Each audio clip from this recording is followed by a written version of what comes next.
Hello, and welcome to another episode of ZenCha Studios TranquiliTea Lounge. Today's topic is the power of cosplay, improv and role-playing to heal the mind, body, and soul. I'm your host, CJ Sugita-Jackson, and today we're diving deep into something that might look like simple dress-up on the surface, but contains profound healing potential. We're talking about cosplay, role-playing, and improvisation as therapeutic practices for the mind, body, and soul.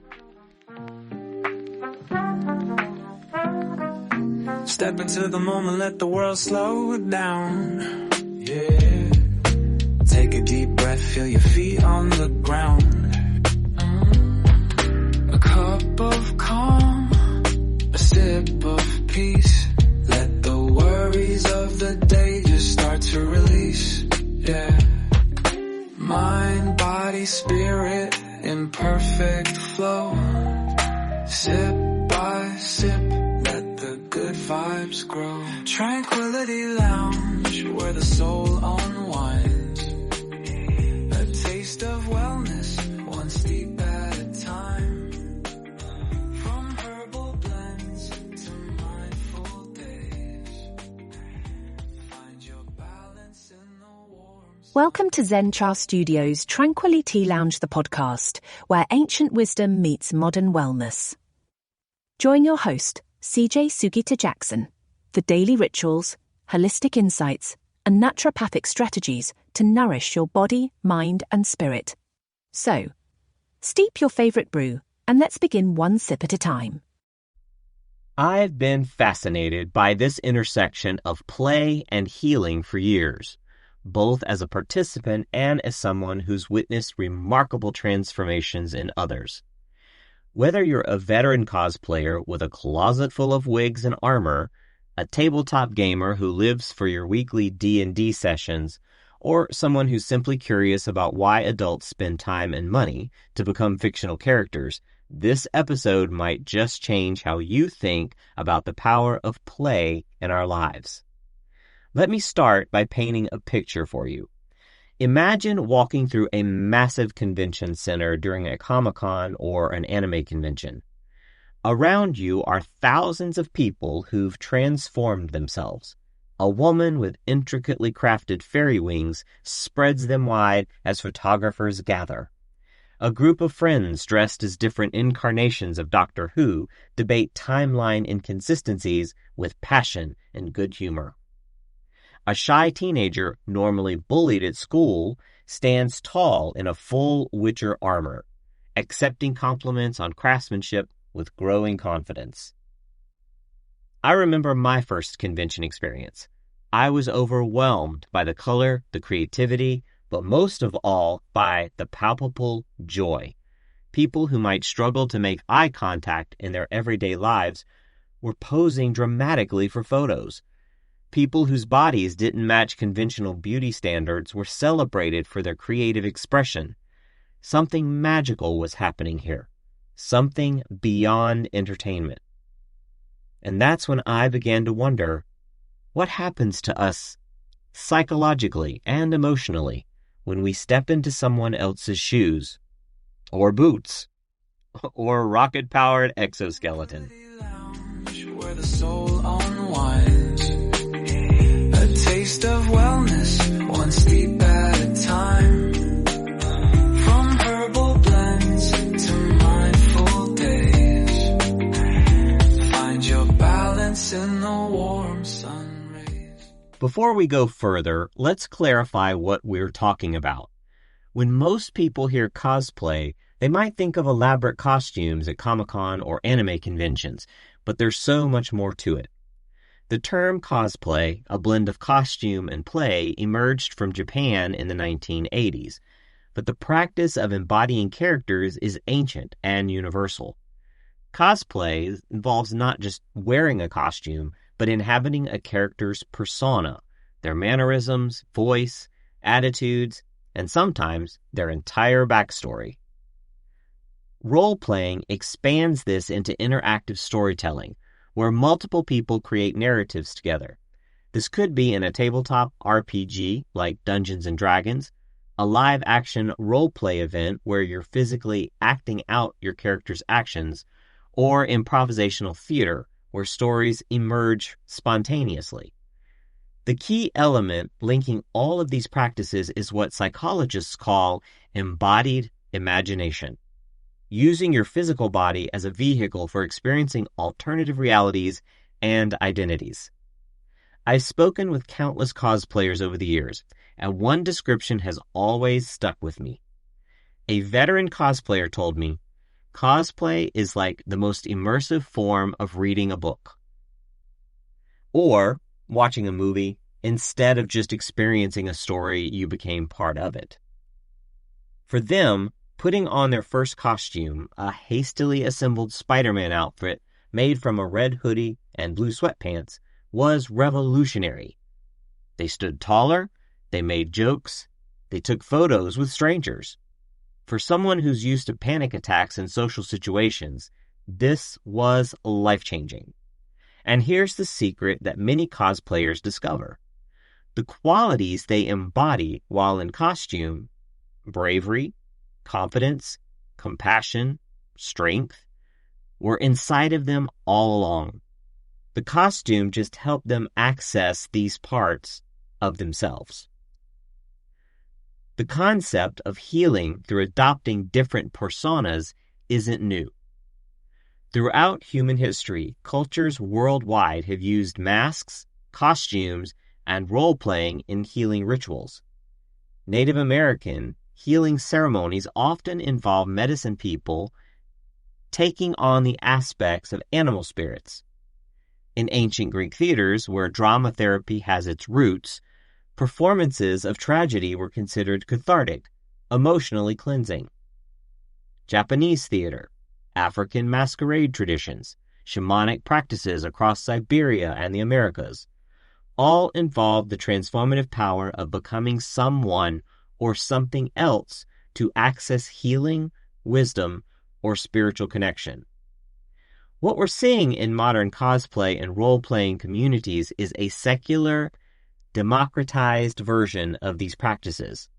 Instead of priests or shamans being the only ones allowed to transform, anyone can access this power. So when someone puts on a Jedi robe or creates a half-elven ranger character, they're participating in a tradition that goes back thousands of years. They're tapping into something primal and profound about human psychology. Let's break down the specific ways these practices heal. I want to explore 3 dimensions: mind, body, and what I'll call soul, our sense of identity, meaning, and connection. TranquiliTea Lounge, where the soul unwinds. A taste of wellness, one steep at a time. From herbal blends to mindful days. Find your balance in the warm sun rays. I have talked to dozens of cosplayers who've shared remarkable stories about how embodying characters help them manage anxiety, depression, PTSD, and other mental health challenges. One woman I met at a convention told me her story while dressed as Captain Marvel. In her everyday life, she was recovering from severe trauma that had left her feeling powerless and afraid. But when she put on the suit, the bold colors, the military-inspired design, something shifted. When I'm Carol Danvers, she told me, I remember what it feels like to stand tall, to take up space, and to be strong. Over time, she found herself carrying that feeling back into her regular life. On difficult days at work, she would subtly touch the Captain Marvel keychain on her bag, a physical reminder of that powerful self she had experienced. This isn't just anecdotal. There's a fascinating concept called enclothed cognition that researchers have studied. A 2012 study by Adam and Galinsky found that people performed better on attention tasks when wearing lab coats they believed belonged to doctors. What we wear literally affects how we think and behave. For people with anxiety, depression, or PTSD, cosplay and role-playing provide several different types of evidence-based therapeutic mechanisms. First, there's emotional catharsis. By portraying characters who express emotions boldly, whether that's a warrior's righteous anger or a tragic villain's grief, we can safely express feelings that might otherwise remain bottled up. Second, there's cognitive reframing. Role-playing activates what psychologists call possible selves, versions of ourselves we could become. By temporarily embodying these possible selves in a safe, playful context, we can integrate aspects of them into our core identity. And third, there's social connection. Cosplay communities, gaming groups, LARP circles, these create spaces where people connect through shared passion rather than the usual social metrics of status, appearance, or background. For many who struggle with social anxiety or isolation, these communities provide a crucial sense of belonging. I spoke with a therapist who works with trauma survivors, and she shared that several of her clients found tremendous healing in portraying characters from stories they love. One client who survived domestic violence found therapeutic value in portraying Wonder Woman. She literally practiced standing in a power pose, taking up space, and saying no forcefully. Skills she then transferred into her actual real-life situations. TranquiliTea Lounge, where the soul unwinds. A taste of wellness, one steep at a time. From herbal blends to mindful days. Find your balance in the warm sun. Let's discuss the physical dimension of healing through cosplay and role-playing. This aspect is often overlooked, but it's powerful. LARP, or live-action role-play, gets people moving their bodies in ways they may not otherwise. Players might spend a weekend hiking through forests, staging choreographed combat, dancing at in-character celebrations, or crafting with their hands. I once observed a LARP event designed for people with chronic illnesses. One participant with fibromyalgia, who normally struggles with pain during exercise, joyfully participated in a 3-hour quest that involved far more physical activity than she typically manages. When movement is woven into story and meaning, the brain processes it differently. There's growing research on how narrative engagement can actually alter pain perception. The physical aspect of cosplay creation is therapeutic too. Working with foam, fabric, wires, and paint to create a costume requires focus and manual dexterity. Many cosplayers describe this process as almost meditative, a form of mindfulness practice where they're fully present in their bodies. And convention days. Walking a convention floor for 8 to 10 hours in costume is serious physical exertion. I have interviewed cosplayers who've actually gotten in better shape for certain costumes. One told me that their Thor cosplay motivated them to start strength training in a way that traditional fitness never did. From a clinical perspective, the mind-body connection is powerful here. We store trauma and emotional stress in our bodies, something somatic. Psychology has recognized for decades that when we change our physical expression through costume and movement, we can access and release that stored tension. Improvisation and role play also require what experts call embodied presence, being fully attentive to the present moment in your body. This state is remarkably similar to mindfulness meditation, which has well-documented benefits for reducing stress hormones like cortisol and increasing feel-good neurochemicals like serotonin and dopamine. There's also fascinating research on how posture affects mood.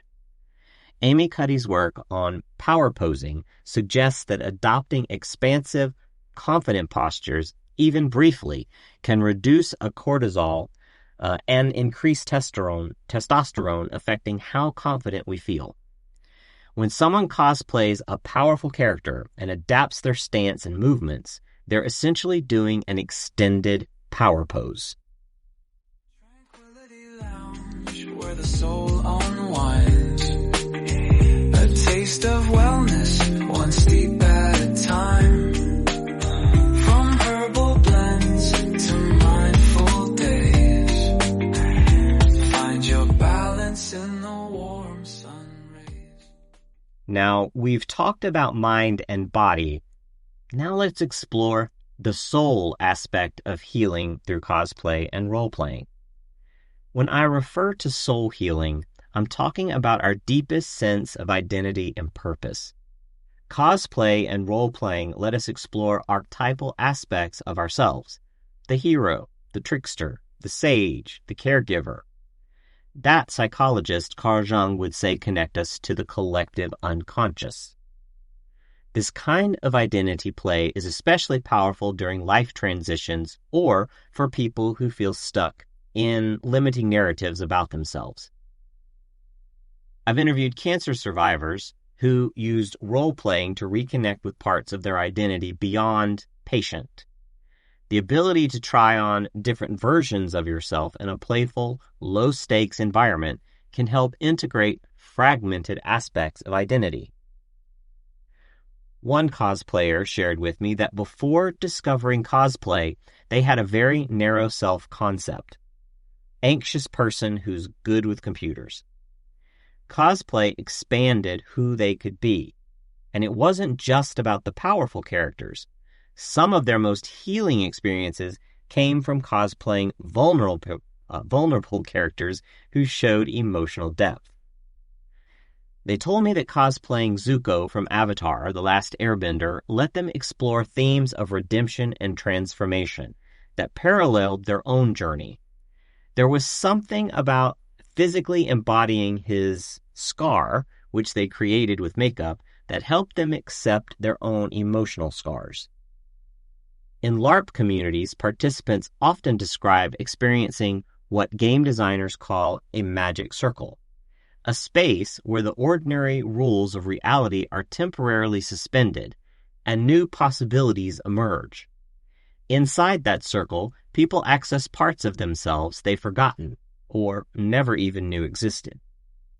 I witnessed another LARP, specifically designed for grief processing, where players created characters who were magical beings guarding the boundary between life and death. The characters had to decide which souls were ready to cross over and which needed more time. Now that sounds intense, and it was. But participants reported profound catharsis and a transformed relationship with mortality afterwards.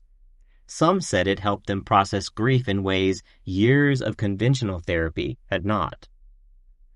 Role-play can also facilitate what I call narrative agency, the sense that you're an active author of your own life story rather than just a character things happen to.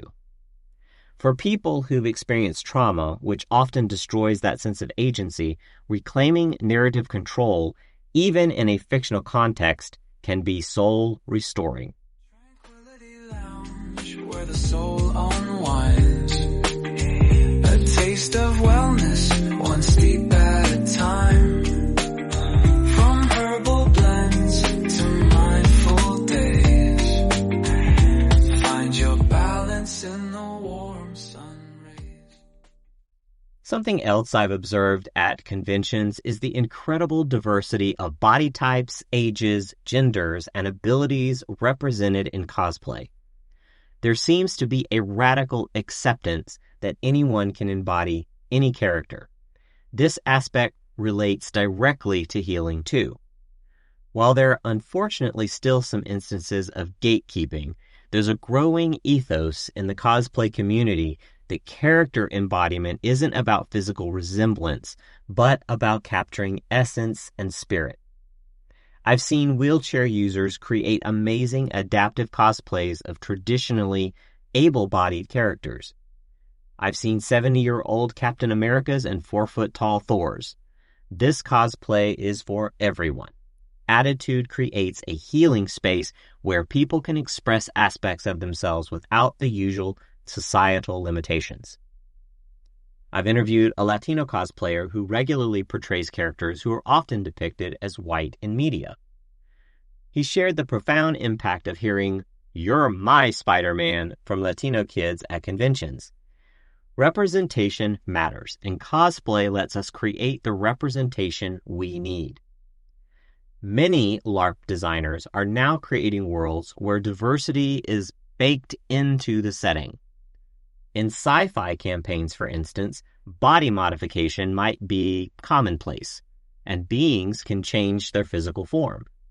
This creates a context where players of all body types and abilities can fully belong in the narrative. One participant with a visible disability told me that LARP was the first place where her mobility device became part of the magic, rather than something that marked her as different. She incorporated it into her character's backstory as a piece of advanced technology from her home world.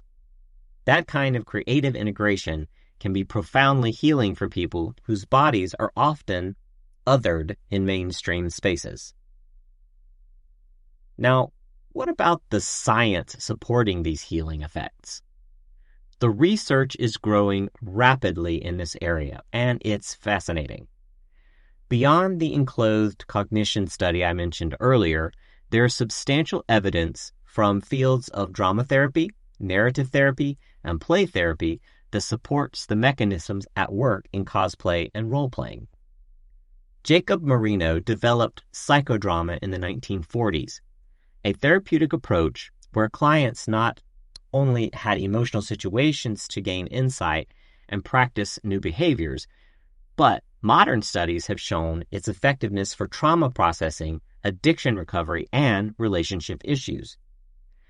Narrative therapy, developed by Michael White and David Epstein, uses storytelling to help people reauthor limiting narratives about themselves. Role-playing builds these same narrative muscles. More recently, researchers studying LARP communities have documented improvements in participants' communication skills, empathy, and self-efficacy over time. And there's Mahali's work on flow states, that feeling of being completely absorbed in a challenging but manageable activity. Both cosplay creation and role-playing can induce flow, which reduces anxiety and increases well-being. The research is showing promising results for several specific populations.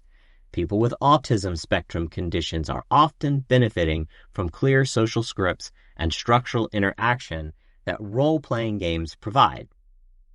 The rules-based nature of any RPG creates a framework that makes social interaction more navigable. Veterans with PTSD have shown improvements through therapeutic LARP programs that allow them to process combat experiences in a safe, controlled environment.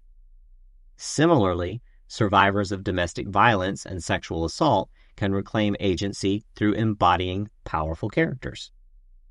For people with depression, the combination of social connection, physical movement, creative expression, and narrative meaning in these activities addresses multiple contributing factors simultaneously. And for those with chronic physical conditions, the temporary escape from a body that's experienced as a source of limitation can provide psychological relief and sometimes even pain reduction through the power of immersion and focused attention. The research on post-traumatic growth also aligns with what I've observed in cosplay and LARP communities. This is the idea that some people don't just recover from trauma, but actually experience positive transformation through processing it. In trauma-informed LARP campaigns, players often create characters who carry wounds similar to their own, but who find strength and meaning enough in those wounds. As they play out these transformative arcs, many report a parallel process happening in their real lives, a sense of finding purpose in their pain. soul unwinds.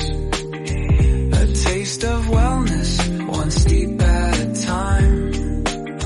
From herbal blends to mindful days. Find your balance in the warm sun rays. As we wrap up this exploration, I wanted to offer some practical advice for those of you who might be curious about trying cosplay or role-playing for healing, but don't know where to start.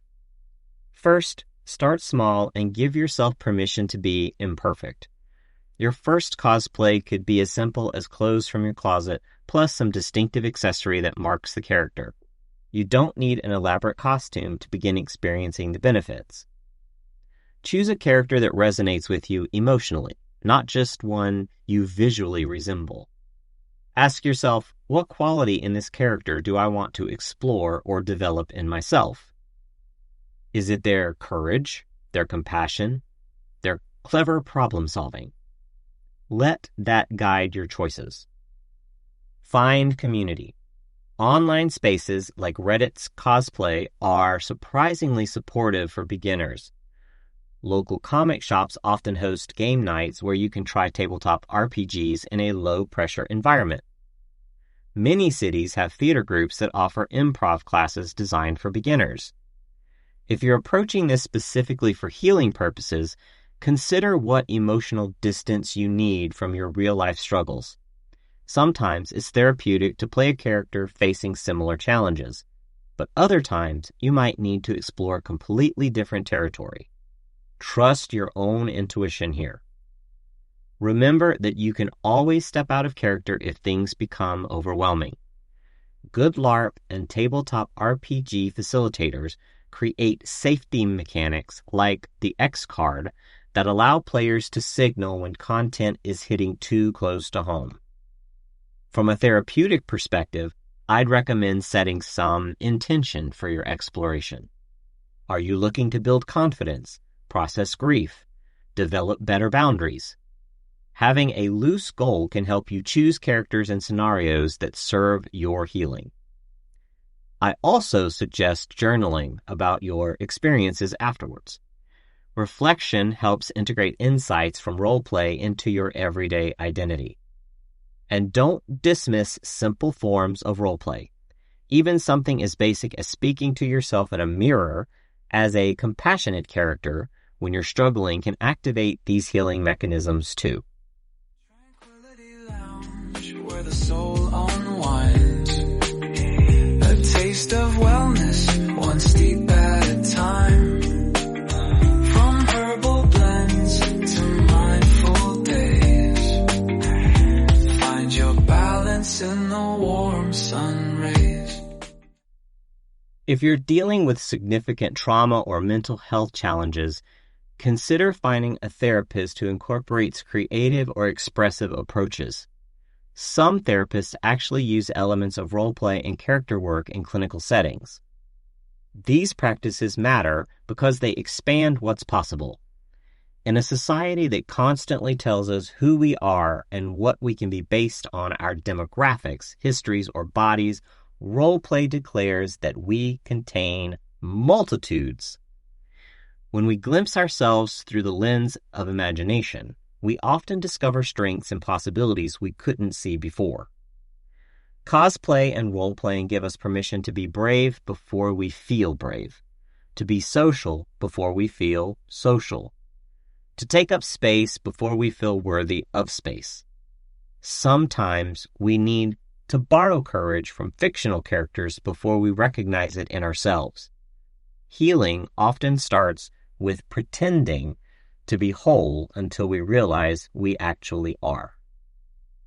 From a psychological perspective, what makes these practices so powerful is that they engage multiple healing pathways simultaneously: cognitive, emotional, somatic, social, creative. Few interventions are so holistically engaging. But perhaps most importantly, they restore play and imagination to adult life. Our culture tends to pathologize play beyond childhood. But play is how humans have always processed difficult experiences. and rehearsed new possibilities.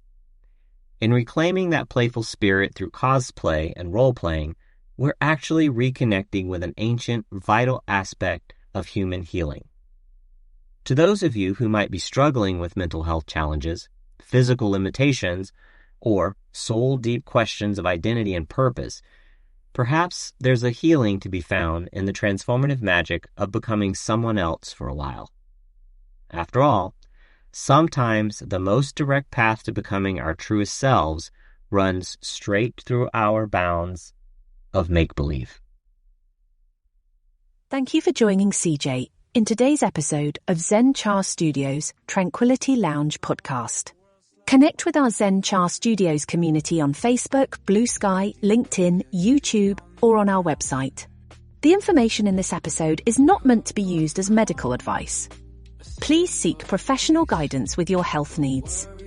This episode of TranquiliTea Lounge podcast is copyright by CJ Sugita-Jackson and ZenCha Studios. All rights reserved. Sip by sip, let the good vibes grow. Tranquility Lounge, where the soul unwinds.